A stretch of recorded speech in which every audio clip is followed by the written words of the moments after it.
alladzina hum fi salatihim khashi'un.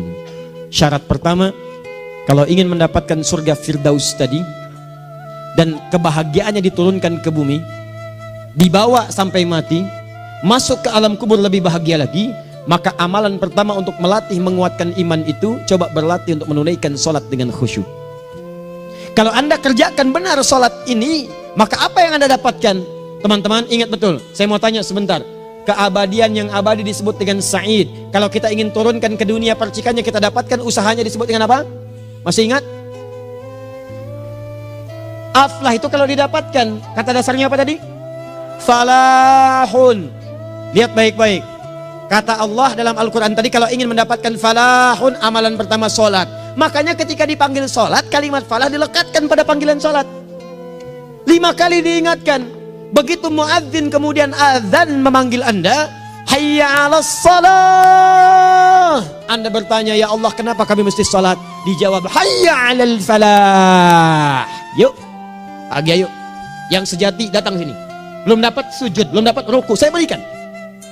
Makanya ketika orang sholatnya benar, dia akan mendapatkan 5 keutamaan. Saat di dunia nih, belum ke akhirat, 5 keutamaan yang tidak diberikan pada orang yang tidak sholat. Atau orang sholat tapi sholatnya nggak khusyuk. Sebab syarat mendapatkannya khusyuk. Alladzina hum fi sholatihim khasyi'un. Bukan alladzina hum fi sholatihim saja, tapi ada kalimat khasyi'un. Artinya yang tidak khusyuk saja nggak akan dapat, apalagi yang nggak sholat. Apa yang 5 ini? Lihat baik-baik. 1. Orang yang sholatnya benar, pertama kali sebelum mendapatkan kebahagiaan hakiki dari Allah Subhanahu wa Ta'ala, akan dirubah dulu perilaku hidupnya menjadi perilaku yang lebih baik. Kalau orang itu sholatnya benar, maka sholat itu akan melatih dia untuk berubah, bertransformasi jadi orang baik. Itu ada di Quran surah ke-29 ayat ke-45. Innas sholata tanha 'anil fahsya'i wal munkar. Sumber keburukan cuma 2, kalau bukan fahsya itu munkar. Maaf, pornografi, porno aksi, LGBT, kata-kata jorok, kotor itu fahsya. Di orang sholat kata Allah, mustahil berkata-kata kotor. Orang sholat tidak akan pernah mencela. Orang sholat tidak punya kata-kata jorok. Jadi kalau ada sekarang orang yang sholat senang mencela orang lain, itu berarti ada masalah dalam sholatnya. Dan dia belum dijamin sebagai ahli surga terbaik. Dan hidupnya nggak bahagia. Nggak bahagia. Aneh nih. Sholat tapi senang celah orang. Aneh. Aneh. Yang paling bahaya adalah menikmati celahannya. Itu yang paling aneh. Anda ngaji. Anda ikut taklim. Taklimnya sesuai Quran. Taklimnya petunjuk sunnah. Anda sholat, Anda puasa. Tapi Anda masih senang mencela orang lain. Dan menikmati celahan itu. Kalau nggak mencela, kayaknya nggak komplit kehidupan. Maka ada yang salah dengan ibadah Anda. Ada yang keliru. Karena mustahil taat bertemu dengan maksiat. Itu mustahil. Mungkar, keburukan yang diingkari oleh hati. Sumbernya nafsu perut dengan akal. Bohong, mencuri, menipu, membunuh, merampok, membegal, mabuk dan sebagainya. Itu namanya mungkar. Orang sholat gak mungkin mengerjakan mungkar. Jadi kalau sholat kita benar, cukuplah Anda sholat, maka Anda akan jadi orang baik. Makanya kata Nabi, Anda punya anak dari kecil ajarin sholat. Sholat, kalau naik jadi balik, kerjakan terus. Kasih pelajaran membuat dia mengerti. Kalau masih susah, berikan pelajaran. Ini sering diterjemahkan dengan memukul. Mukul di Arab beda dengan konteks mukul sekarang. Mukul di Arab tuh ngasih pelajaran supaya ngerti. Anda bisa terjemahkan dengan konteks lain. Uang jajannya tahan, yang kesukaannya simpan dulu. Bisa dengan konteks kekinian. Tapi poinnya, kenapa anak Anda dari kecil ajarin sholat, sampai kenalkan dengan masjid, ajari 3 tahun bawa ke masjid, kenalkan dengan masjid. Gak ada masalah lari-lari itu sebelum waktu sholat. Kenalkan dulu. Dulu orang-orang tuh begitu, sebelum waktunya dikenalkan, jalan, begitu lari, biarin dulu.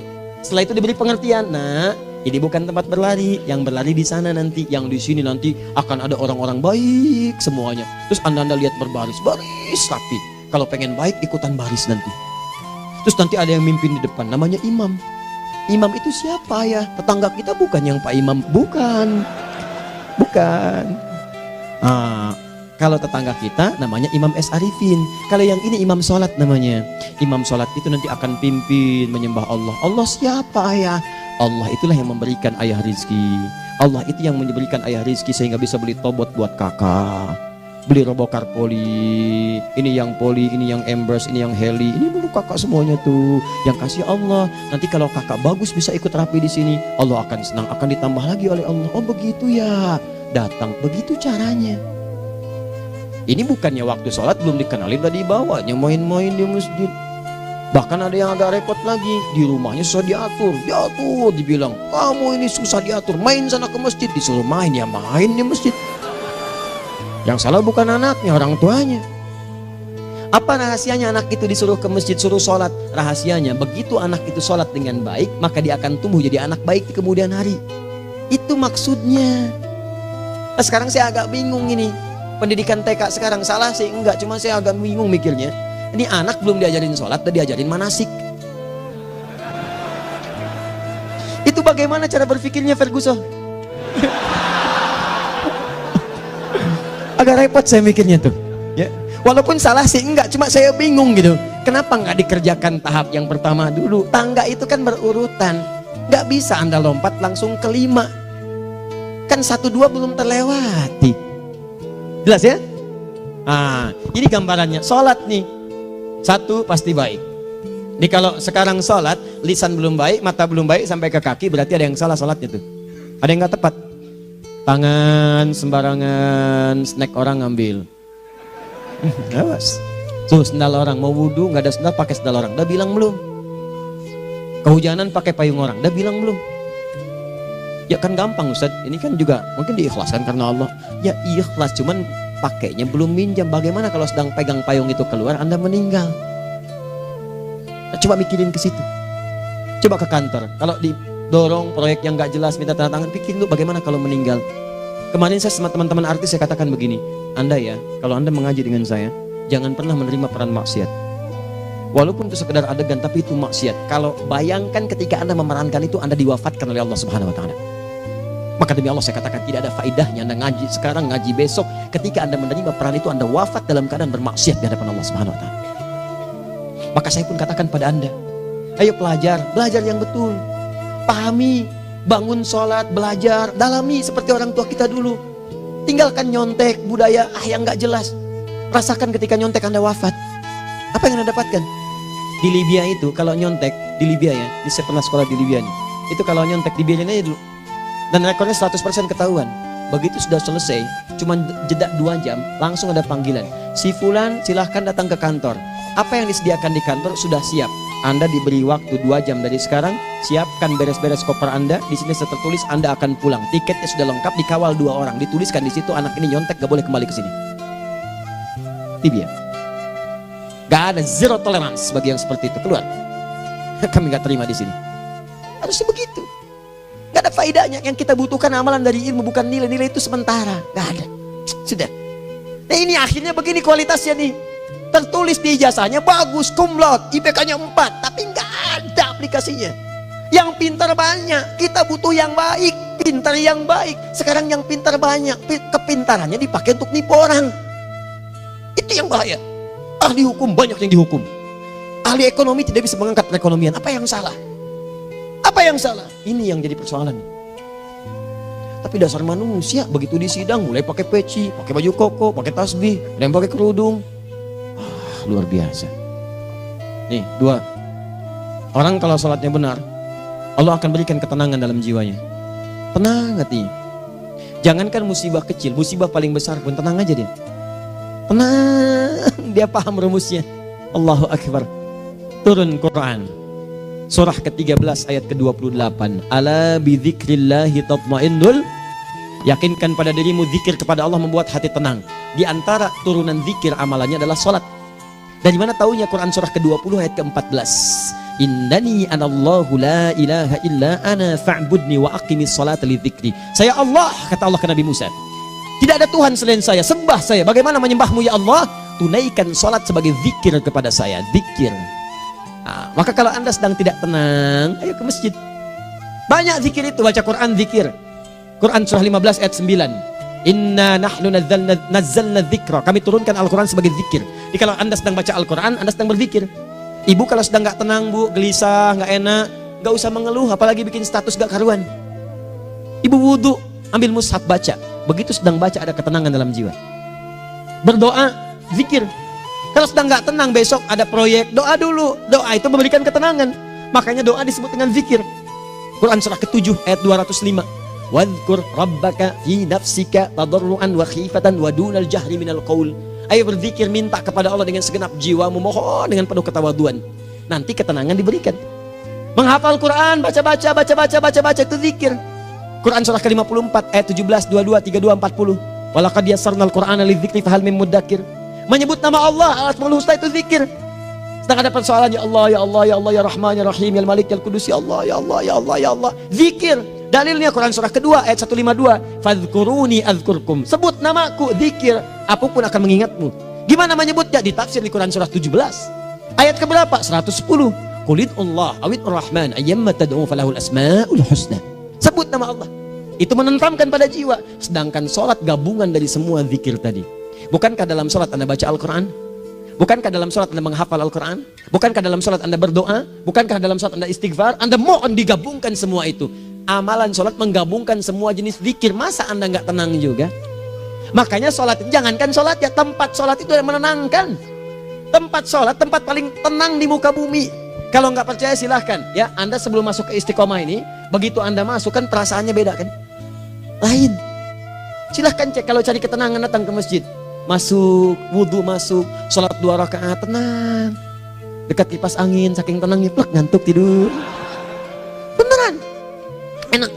Makanya saat Ramadan kalau orang pengen cari ketenangan, lihat di perusahaan-perusahaan penuh tuh musola, pada tidur.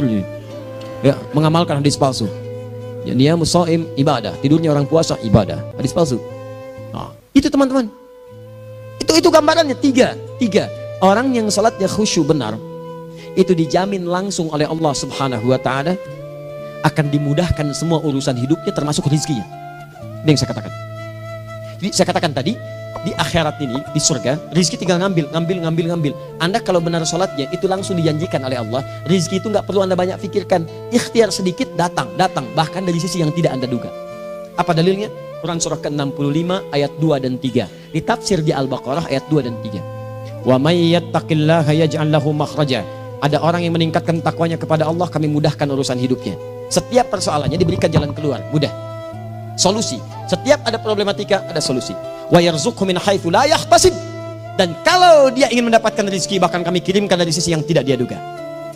Orang lain capek ini datang lagi, tawaran proyek datang lagi. Utsman tuh Masya Allah, kayanya banyak. Tapi yang paling dirindukan bukan saat mendapatkan peningkatan omsetnya, yaitu saat dia mendapatkan waktu khusus dengan Allah untuk sholat. Malam hari sampai-sampainya sempat sholat tahajud sampai khatam Al-Quran. Abdurrahman bin Auf demikian, Tamim Ad-Dari demikian. Sholat karena tahu sholat itu meningkatkan rizki. Karena tahu kuncinya ada di situ, Allah yang punya rizki. Disebut dengan Razak, pemilik rizki. Maka saya harus punya hubungan dekat dengan Allah. Kalau sudah punya hubungan dekat, mau apa aja gampang. Belum minta, udah diperhatikan.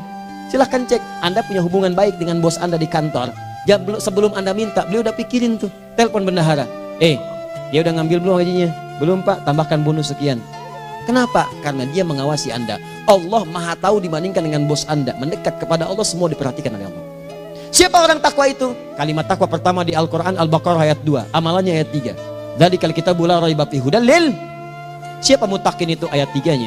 Alladzina yu'minuna bil ghaib wa yuqimunas shalah. Gampang. Kalau pengen mudah hidupnya gampang. Biaya nggak mahal, tenaga nggak banyak, tingkatkan takwa. Jadi kalau hidup Anda masih susah, di kantor champion, di rumah tangga bermasalah terus, atau sebaliknya, maka boleh jadi kalau gelar Anda tinggi, harta Anda banyak, tapi selalu punya masalah. Bukan Anda kurang hebat, bukan Anda kurang kedudukan, bukan Anda kurang kaya, Anda kurang takwa. Dan yang paling dahsyat, mungkin sholat Anda belum berkualitas. 4. Orang yang sholatnya benar, khusyuk dia. Bahkan saat sholat itu kalau dia minta, maka seketika doanya akan dikabulkan. Tanpa diskusi, langsung seketika. Contoh, Quran surah ketiga ayat 38-39. Demi Allah saya katakan, Nabi Zakaria punya masalahnya pelik.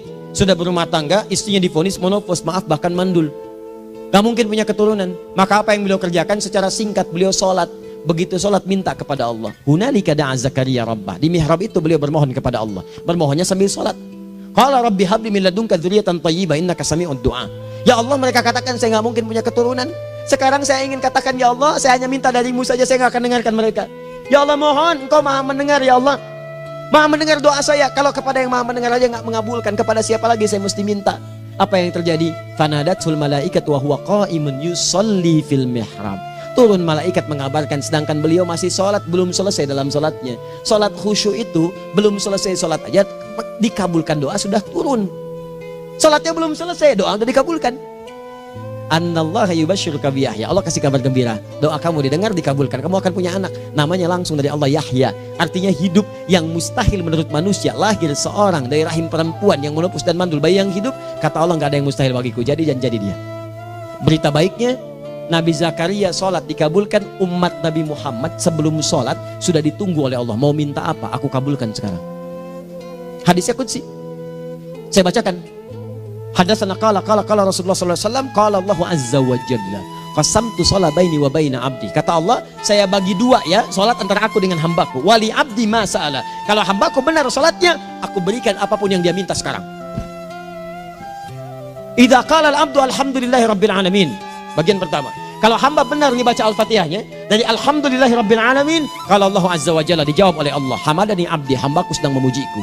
Wa idza qala ar-rahmanir rahim, jika hambaku berkata ar-rahmanir rahim, qala Allah azza wa jalla athna alayya abdi, hambaku sedang menyanjungku. Wa idza qala maliki yaumiddin, qala Allah azza wa jalla majjadani abdi, kalau hambaku mengatakan maliki yaumiddin, kata Allah hambaku sedang mengagungkanku. Perhatikan sekarang.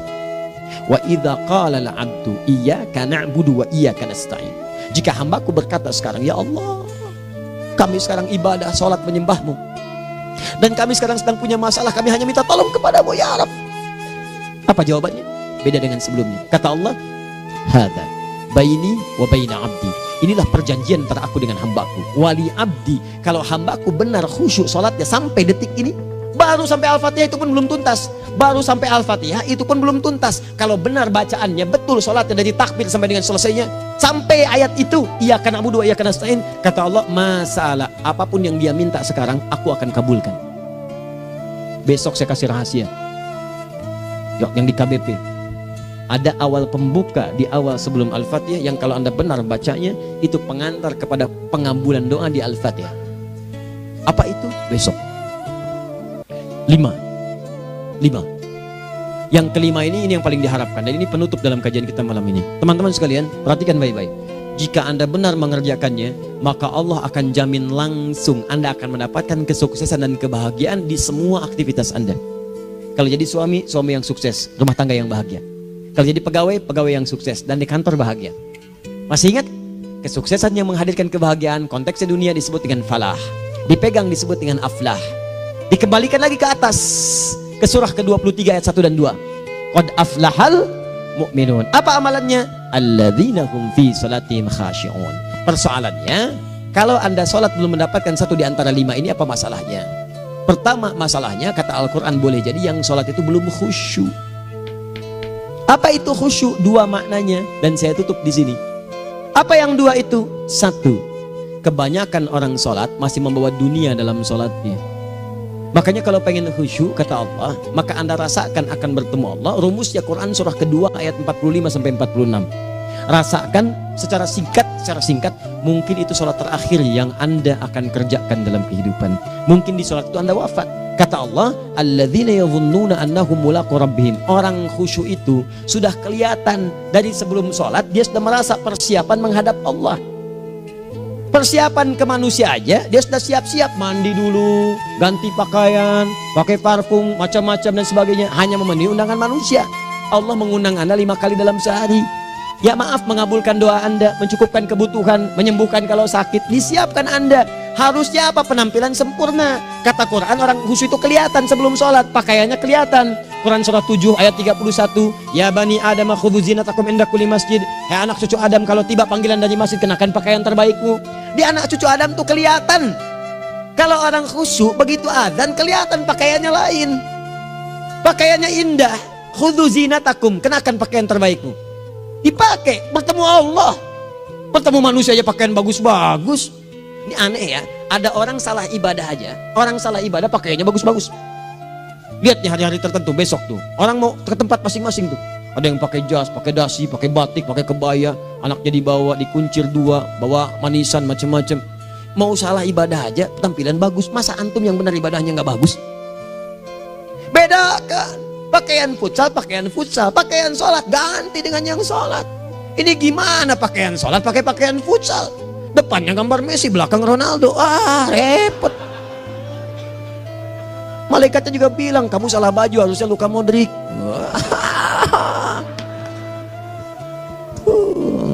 Apalah saya. Nah, yang mau tanya apa? Mourinho dipecat saya tahu. Lagi nganggur sekarang, ditawarin Benfica dia nggak terima. Sekarang jadi dia komentator di beIN Sport. Nanti sebentar lagi dia akan komentari laga Saudi dengan Qatar dan komentari laga Arsenal dengan Ipswich. Digantikan oleh Solskjaer. Dia super sub dulu. Ya, super sub. Ya, the baby assassin, ya pembunuh yang berwajah baby face. Masuknya di akhir-akhir, gol. Sekarang melatih dia 5 kali kemenangan, belum kalah sama sekali. Saya hafal itu. Tapi masih di urutan ke-6. Tapi jaraknya ke yang keempat itu tinggal 3 poin lagi.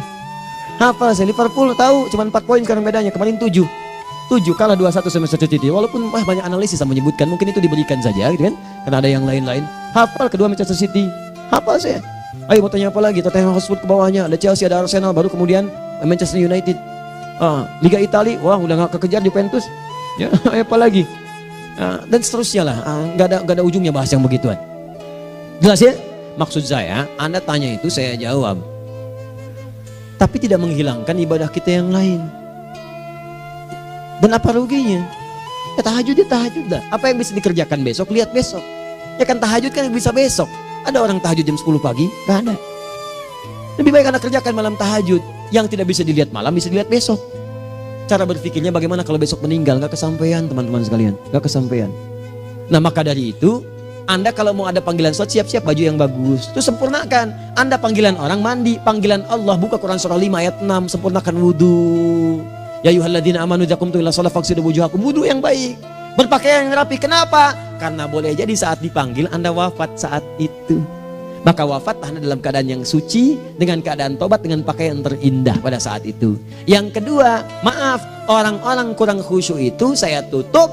Yang kedua itu karena kebanyakan orang sholat tidak paham, tidak mengerti apa yang dibaca dan dilakukan dalam sholatnya. Jujur pada diri sendiri, jawab pada diri Anda. Sampai sekarang Anda sholat, berapa persen bacaan sholat yang Anda pahami? Jangan-jangan selama ini Anda sholat ribuan kali sujud, ribuan kali ruku. Gak ada yang paham yang dibaca. Sekian persen yang paham, bagaimana sholat Anda bisa khusyuk? Pekerjaan Anda dipahami, urusan akhirat Anda gak dipahami. Di mana cara berpikirnya? Aku yang bagaimana atau engkau yang harus bagaimana? Ya, coba berubah. Nah ini baru satu amalan, belum yang lainnya. Ada 5 amalan lagi yang kalau kita bisa turunkan itu, selain sholat yang khusyuk, maka jaminan tadi akan datang. Baru sholat khusyuk aja 5 datang, apalagi ditambah dengan 5 amalan lainnya lagi. Demi Allah saya katakan, dunia kecil sekali, gak ada nilainya. Akhirat aja enak, nikmat. Saya ketemu Ustaz Arifin beberapa waktu lalu, dan kita doakan semoga Allah berikan kesembuhan, kesehatan. Saya datang, biasa kita adamin berdoa, duduk. Bang istirahat, bang butuh istirahat, umat udah nunggu. Dah gak usah mikir yang lain, karena beliau cerita masjid, cerita zikro, cerita mana lagi. Ya, insya Allah nitipin ini, nitipin itu dan seterusnya. Dan yang paling indah adalah bang kita saling panggil weekend. Nikmat, gak ada yang senikmat ini. Zikir Allah, doa. Nah bayangkan sakit tapi masih nikmat gitu. Nikmat. Iya bang, saya paham. Istirahat dulu. Banyakkan nanti orang jengkuk. Saya pamit dulu ya, supaya bisa istirahat, supaya tenang. Lama kita pegangan tangan, ngobrol, saling mendoakan.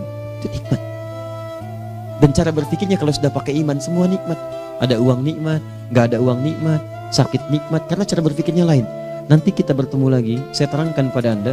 Dan saya contohkan satu kisah. Bahkan ketika ada orang yang diuji Allah dengan ujian yang sangat luar biasa, yang menurut sementara orang itu ujian sangat luar biasa menggetarkan jiwanya dan susah untuk bertahan, tapi orang ini nikmat saja menjalaninya. Nikmat. Ada yang di rumah tangga, ada yang di macam-macam. Contohnya banyak. Satu contoh saya berikan di malam ini. Sekali suami istri, wah luar biasa. Istrinya itu cerewetnya Pak, bukan cuma cerewet, ngeselin bagi suaminya. Maaf Bu ya, bukan ibu maksudnya. Jadi semua yang dikerjakan suami salah. Pengen mangga, ayah kalau kita sekarang dibeli mangga. Kenapa mangga yang ini? Saya pengennya mangga yang lain. Belikan mangga. Kenapa beli mangga aja? Jeruknya mana? Jeruk. Semua. Pokoknya semua yang kerjakan suami salah. Tapi suami tidak pernah mengeluh. Ini kerjakan, itu kerjakan. Satu kali, perhatikan cara memandangnya.